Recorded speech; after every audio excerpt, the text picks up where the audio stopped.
Matthew 8 and 9, like sheep without a shepherd. We're still within Jesus' works. Matthew 5 to 7 gave us his words. Chapters 8 and 9 now will give us his works. And we saw a series of miracles in chapter 8 that were extraordinary, demonstrating his power, so that people asked, what sort of person is this? Chapter 9 now will continue those miracles. Following my numbers here, in verse 1, there's the miracle of Jesus healing a paralytic. In verse 9, Jesus calling his disciples and interaction around that. The marvel in verse 9, per se, a miracle, but it's the fact that Jesus comes and makes as his disciples people that are not righteous people. Verse 10, there's a discussion with the Pharisees and Jesus teaching in here. So you can see that there's not a hard line between Jesus' works and his teaching, but he's teaching them about the future and even his relationship to his disciples. Verse 11, a miracle of healing a daughter who has died. Mixed into the middle of that miracle, the issue of a woman with a hemorrhage, an ongoing bleeding that she cannot resolve. In verse 13, two blind men calling on Jesus to heal them. And the chapter ends out, verse 14, with a demon-possessed man who was mute. And then a summary statement, a mass healing in verses 35 to the end of the chapter that summarize all of this together. I want to comment on a few things from the chapter, and then I'll notice a few themes together with you. So starting in verse 1 again, he came to his own city. This would be the city of Capernaum.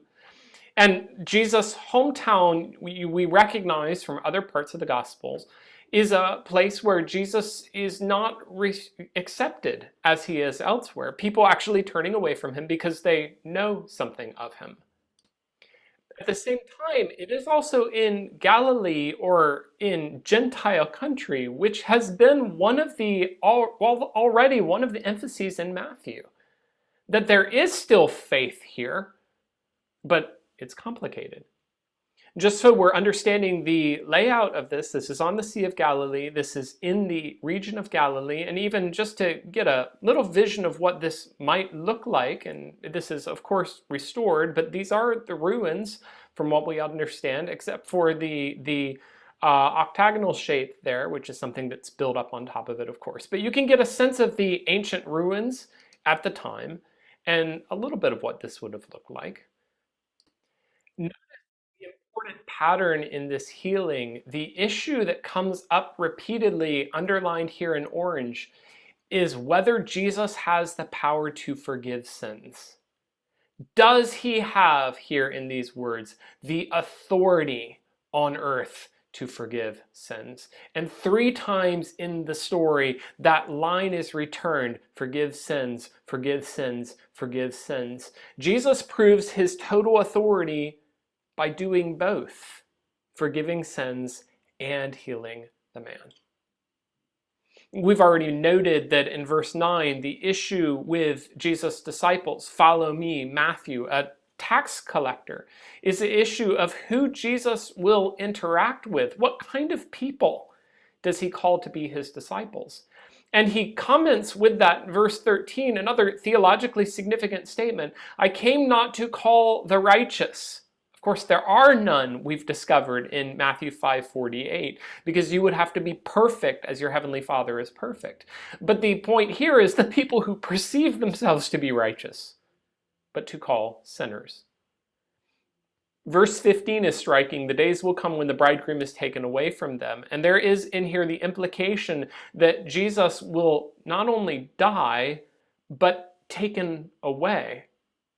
It also implies, by the use of the language bridegroom, some sense that he'll be taken away, but there is an implication of hope that he will return, and also an implication that the group will remain. In other words, yes, of course, shadowy implications, but points about Jesus coming, death, resurrection, and even the company of the disciples that will be there after Jesus is gone.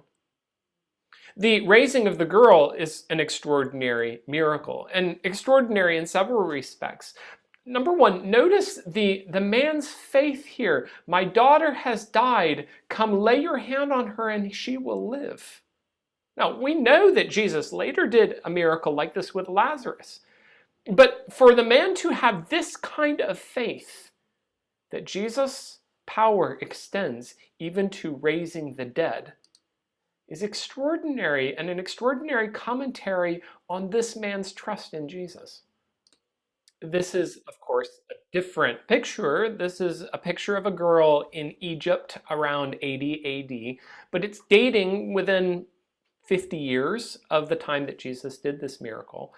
And I just think it's helpful looking into the eyes of a human being and thinking of a person you know, a human around this age, and the grief that that would bring. Jesus goes, and this person lying here dead, Jesus stands before her. Jesus' miracle, raising her from the dead, is immediately met by skepticism. We'll return to that. They laughed at him. But he raises her. The girl arose. Immediately she's alive. Mixed into this and in between this account is the account that I've numbered 12 here. A woman suffered from a discharge of blood. And just a quick comment to understand the intensity or the difficulty of this. Part of what's happening is that she would be ceremonially unclean permanently. So it's a condition a little bit almost like the leper condition. What can she do? Nothing. And it's her faith that has made her well. It's also the touching, which normally would make Jesus ceremonially unclean. It's the touching then that is part of the healing. And Jesus uses that to save her. Of course, there's nothing mysteriously powerful about touching Jesus, but the faith that was brought about in that. The blind men are raised according to their faith. He says to them specifically, "Do you believe?" And their response is that they do. According to your faith, it will be done. And similarly, right after that, a mute man who's raised or who's delivered. And it's the faith that is expressed in that. And also with this woman who just touched him, your faith has made you well. Now, all of that ending with this point, all the way through this chapter, we've seen extraordinary faith. But pause for a moment. There's another pattern in here that's striking, and it's the pattern of unbelief. Let's see if we can find it throughout. So as Jesus Christ is interacting with the people who are standing around and the paralytic situation, the question they're asking in their hearts, this man is blaspheming, they say. A bit later, why does your teacher eat with tax collectors and sinners? And he talks then about those who view themselves as righteous. A bit later, the people laughing at Jesus as he's ready to heal this person. And just a moment later, then the people that are actually putting away, telling him, the blind men coming to him, that then also these demon-possessed man brought before him. People's response to that, oh, he casts out demons by the prince of demons. And I've got a strong sense all the way through here, not just of faith now, but extraordinary unbelief. People rejecting Jesus. What's the point of that pattern? Well, when you get to the summary of the chapter, then you have Jesus looking across all of this. He has compassion for the crowds because they're harassed and helpless, like sheep without a shepherd. And I think part of this conclusion for the story, or for this section, is to say, yes, as a summary, all of the miracles Jesus did, extraordinary miracles that he accomplished. But there's a bit more. And that is that there are also false leaders, false teachers that are harming people. False leaders that mislead them, like sheep without a shepherd, or false shepherds.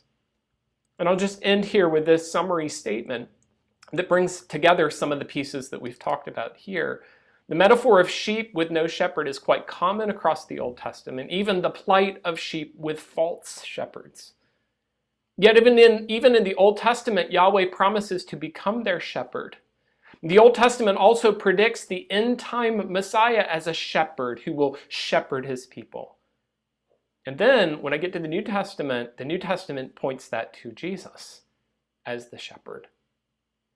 And the way this chapter has ended, with Jesus like a shepherd of the sheep, the disturbed, misled, confused sheep. He looks at them like a shepherd. He has compassion on them. And it points ahead to the next chapter, Jesus providing for them true shepherds, but ultimately it points to the entire conclusion of the gospel, Jesus as the true shepherd. Mixed through the chapter we've just seen, we've seen great faith, we've seen great unbelief, we've seen very different responses to this person, Jesus. And what they need, all of those responses, is a shepherd who will guide them. Not like the false shepherds, the Pharisees, who confuse and resist, who confuse the people and resist Jesus' authority. Jesus offers himself as the true shepherd who will bring life. Jesus has compassion on the sheep without a shepherd.